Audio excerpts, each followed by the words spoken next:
नमस्कार. AB9 मराठीमध्ये आपणा सर्वांचं मनपूर्वक स्वागत आहे.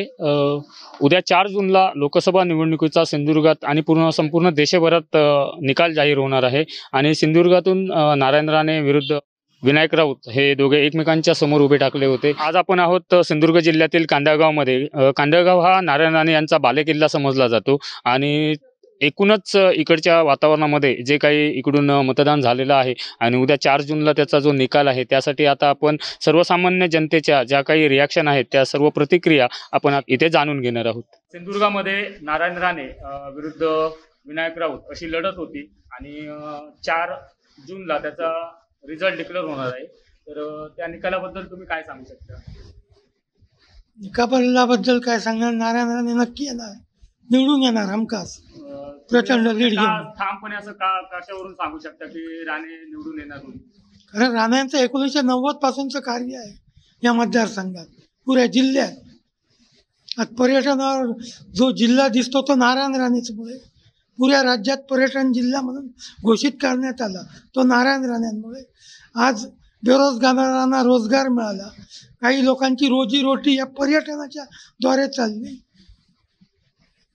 अनेक हॉटेल्स, घराघरात स्टे होम काढण्यात आले, हे पर्यटन जिल्हा घोषित करण्यात आला म्हणून. आणि पुऱ्या जगाच्या नकाशावर आज सिंधुदुर्गाची जी काय नैसर्गिक सुबत्ता आहे व एक म्हणाल की गोव्यापेक्षाही आज लोक सिंधुदुर्गात येतात, कारण तेवढी समुद्रकिनारे, स्वच्छ समुद्रकिनारे, निसर्ग संपदा आहे या ठिकाणी. आणि परदेशातीलही लोक भारून जातात व त्यामुळे जे चलन आलं, जिल्ह्यात चलन आलं, जिल्ह्याचा दरडोई उत्पन्नही वाढलं त्या पर्यटनामुळे. रोजगार मिळाला, छोटे छोटे उद्योगधंदे चालू लागले. रिक्षा म्हणा, 4 व्हीलर म्हणा, मोठ्या गाड्या म्हणा, या सर्वांना भाडी मिळू लागली. एकंदरीत या सगळ्यांच्या पाठीमागे नारायण राणे यांचा मोठा वाटा आहे. त्यामुळे ते लोक काही इथले विसरू शकत नाही. नारायण राणे काँग्रेसमध्ये गेले तरी निवडून येतात, कुठे गेले तरी येतात. फक्त एकदा अपवाद विधानसभेत ते किरकोळ काहीतरी याच्यामुळं की लोकांना नवीन पाहिजे वादळ होतं, त्यामुळेच एकदा त्यांच्या पत्रात अपयश आलं. पण त्यानंतर त्यांनी अपयश अगदी राज्यसभेत सुद्धा त्यांनी पाहिलं नाही अपयश. त्यामुळे ही आपली विजयी परंपरा कायम चालू ठेवणार. आणि आता केंद्रात सत्ताही पुन्हा येणार नरेंद्र मोदीची. आणि काल ते उद्योगमंत्री जे होते त्याच्यापेक्षाही वरचं पद त्यांना मिळणार एवढी आम्हाला खात्री आहे. नक्कीच जी महागाई होती त्या महागाईबद्दल लोकांमध्ये काही पडसाद उमटलेले होते. तर कालचीच एक मोठी बातमी आहे की सिलेंडरच्या दरांमध्ये कपात झालेली आहे. तर हा एक मोदी सरकारचा उद्या रिझल्ट पूर्वीचा हा जो निर्णय आहे तर त्याबद्दल तुम्ही काय सांगू शकाल? गॅस आधी मुळातच जास्त वाढला होता, मुळातच गॅसचे दरच वाढले होते. 500 रुपये 600 रुपये गॅस दर होता, तो अगदी 1000-1100 पर्यंत गेला होता. त्यामुळे आता सर्वसामान्य लोकसुद्धा, अगदी खेडोपाडीसुद्धा आता गॅसच वापरतात. लाकडाचं इंधन क्वचित लाकडाचं इंधन वापरतात. त्यामुळे जनतेत असंतोष थोडासा निर्माण झाला होता. तो कुठेतरी दूर करावा आणि यासाठी गॅसचे दर कमी करण्यात आले. आणि महत्त्वाचं म्हणजे जागतिक जे धोरण असतं ना गॅसचं वगैरे, त्याच्यातही दर कमी केल्यामुळे यांनाही दर कमी करणं भाग पडलं. त्याचप्रमाणे कांदळगाव हा जो गाव आहे, कांदळगाव हा नारायण राणेंचा बालेकिल्ला समजला जातो. तर इथून एकूण जी परिस्थिती तुम्ही सांगितलं की जास्तीत जास्त नारायण राणे निवडून येणार, तर ह्या बालेकिल्ल्यातून त्यांना जास्तीत जास्त वोटिंग झालेलं असणार तुमच्या मताप्रमाणे, तर त्यावरती तुम्ही काय सांगू शकाल? या ठिकाणी कांदळगावात नारायण राणे कांदळगावचे लोकमतं त्यांना गावचे म्हणून देतात. तरी पण एक काही असे विशिष्ट समाज आहे, ते म्हणजे कसे केवळ भाजप विरोध, म्हणजे भाजपच्या विरोधात आहेत की नारायण राणे त्यांना हवे आहेत, परंतु ते भाजपमध्ये असल्यामुळे त्यांना देत नाही असंही काही लोक आहे, असं माझं व्यक्तिशः मत आहे. काही लोक की नारायण राणेंना विरोध नाही आमचा, पण भाजपला विरोध आहे त्यामुळे मत आम्ही देणार नाही, असाही काही एक गट आहे. त्यामुळे अशी काही मतं जातील आणि काही जे कट्टर आहेत, कट्टर सेनेवाले, ते काही असलं तरी ते सेनेलाच मत देणार, असेही काही एक गट आहे. त्यामुळे अशी किरकोळ थोडी मतं जातील राणेंच्या विरोधात, त्याची काही फिकीर नाही. परंतु इतर ठिकाणी तर ते भरघोस आघाडी मिळवतील एवढं नक्की. तरीसुद्धा कानळगावात मतंही त्यांना बाकीच्यांपेक्षा जास्तच मिळवती. झालेल्या मतदानात किमान 70% मतं त्यांना मिळतील असं माझा विश्वास आहे झालेल्या मतदानात. धन्यवाद काका. 4 तारीखला सिंधुदुर्गातून आणि पूर्ण देशभरात जी लोकसभा निवडणूक झाली त्याचा निकाल रिझल्ट जाहीर होणार आहे. तर सिंधुदुर्गामधून नारायण राणे विरुद्ध विनायक राऊत हे दोघे एकमेकांच्या विरोधात उभे ठाकले होते. तर तुम्हाला काय वाटते एकूण रागरंग कसा असेल, कोण बाजी मारेल, कोण झेंडा फडकवेल? बहुतेक याच्यात नारायण राणे निवडून येतील. तुम्हाला असं का म्हणून वाटतं? असं म्हणजे प्रचारात त्यांचं जरा बघितलंय रागरंग, इकडून मतदान झालं आमच्याकडून, तसंच काही भागात झाला असताना.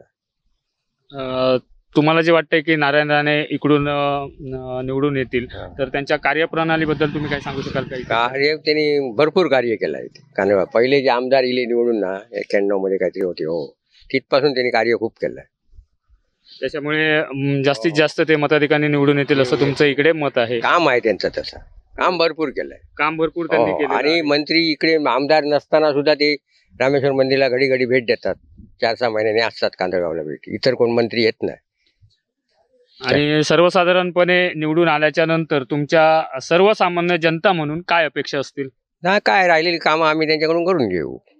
ते तरी पण अशी म्हणजे कोणत्या स्वरूपात राहिलेली कामं असं काय कुठे बारीक मोठी असत ना, ती थोडी थोडी प्रत्येक जण आपापली काय ते प्रत्येक जण आपल्या गावची सांगतोच काय ना काय, त्याप्रमाणे करतील ते, काम करू नाही म्हणणार. 4 जूनला लोकसभा निवडणुकीचा निकाल जाहीर होणार आहे. आपल्या सिंधुदुर्ग पट्ट्यातून नारायण राणे आणि विनायक राऊत हे दोघे एकमेकांसमोर उभे ठाकले होते. तर या निकालाची म्हणजे एकूण प्रतिक्रिया तुम्ही काय सांगू शकाल? कमीच 1,20,000 ते 22,000 लीड घेऊन येणार दादा, 100%.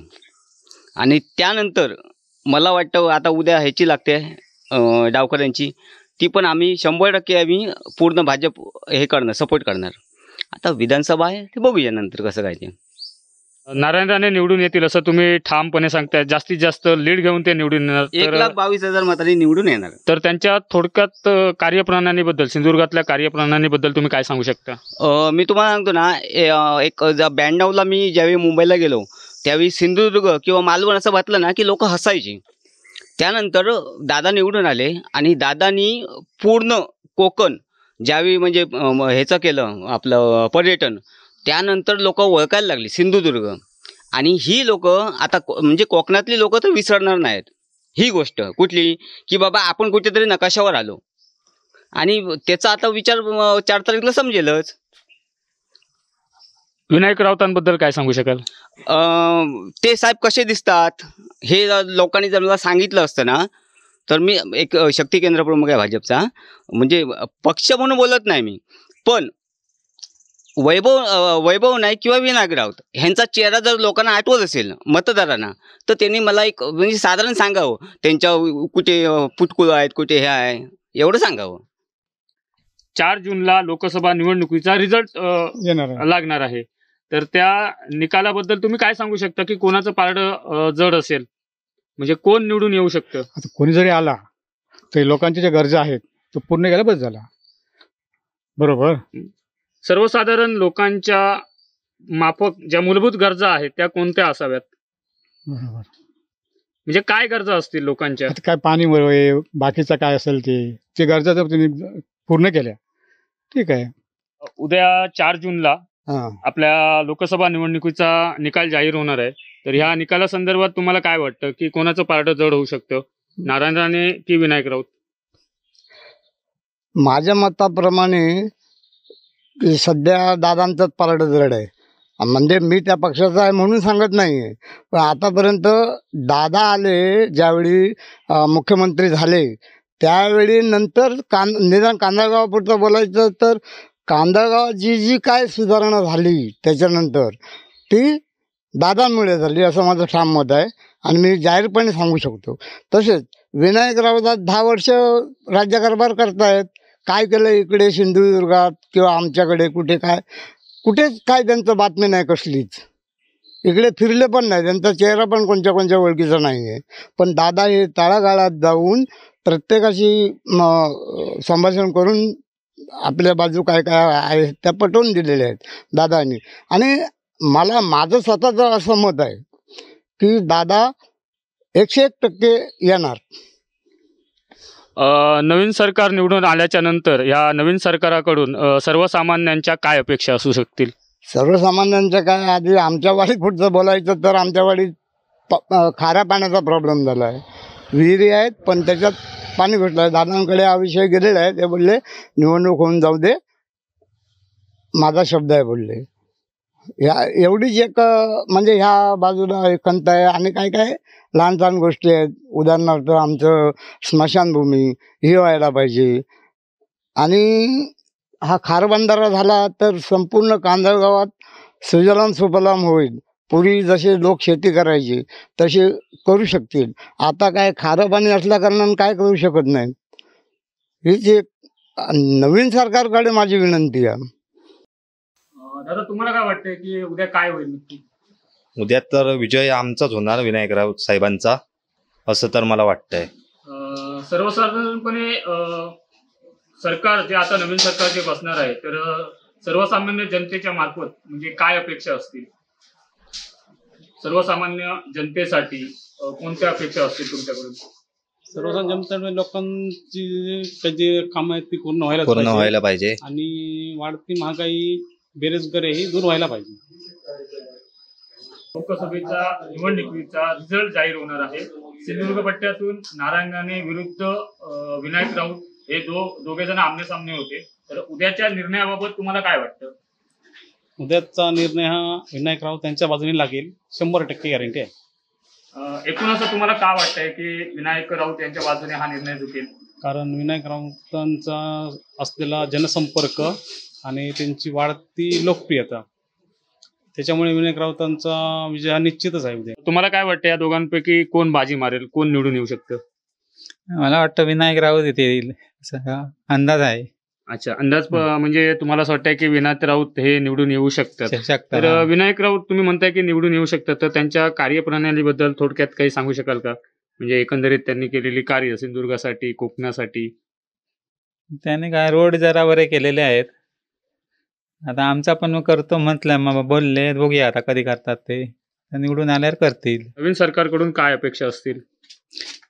काय जास्तीत जास्त रोड होऊ दे इकडचे, कारण रोड अगदीच खराब आहेत.